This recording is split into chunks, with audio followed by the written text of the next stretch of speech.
तर येथे ओलं खोबरं, कांदा, लसूण आणि कोथिंबीर, अद्रक याची पेस्ट काढून घेतलेली आहे। तर येथे तेजपान तेलामध्ये तळायचं। तर आता शेवग्याची शेंगा आणि बटाटा याची मिक्स भाजी बनवूया। छान होते याची भाजी। तर येथे तेजपान तेलामध्ये तळत आहे।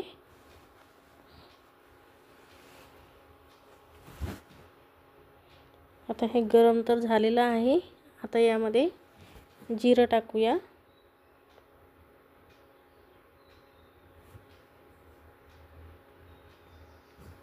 आता हे जिरं तळून झालेलं आहे।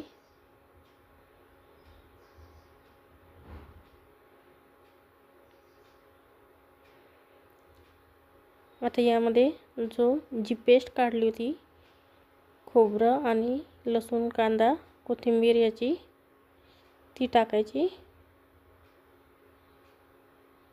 आता ही पेस्ट तळून घ्यायची।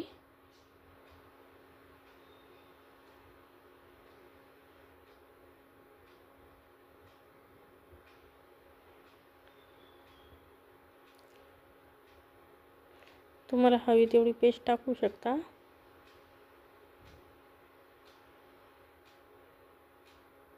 आता हे तळत आहे। बघा असे शेवग्याचे शेंगा आहेत या। बटाटा 2 बटाटे घेतलेले आहेत हे। तर चवीनुसार तिखट तुम्हाला आवडेल तेवढे। घरी तयार केलेला मसाला, हळद। आता हे फिरून घेत आहे। शेंगा,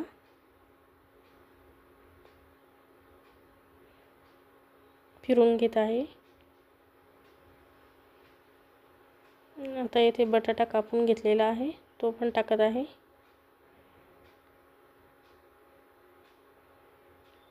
इथे 2 बटाटे कापलेले होते।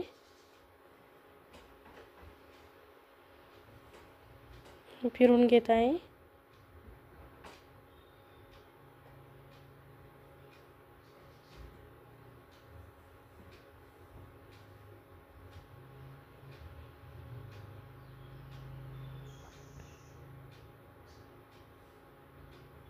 मीठ चवीनुसार फिरून घेत आहे।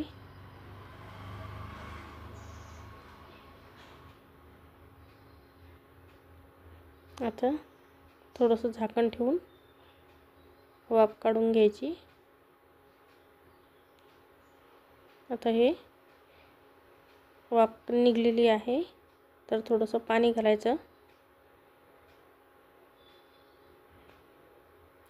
परत फिरून घ्यायचं।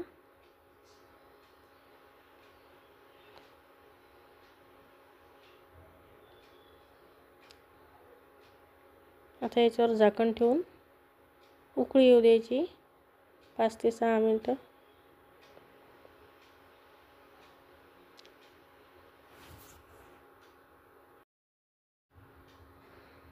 तर आता ही भाजी तयार आहे। आता प्लेटमध्ये काढून घेत आहे। बघा कसा छान रस्सा झालेला आहे। ही भाजी छान लागते। तुम्ही पण नक्कीच बनवून पहा अशी बटाट्याची भाजी आणि शेवग्याचा शेंगा। तर तुम्हाला कशी वाटली ते नक्कीच कमेंट करून सांगा आणि आवडल्यास लाईक आणि सबस्क्राईब करा।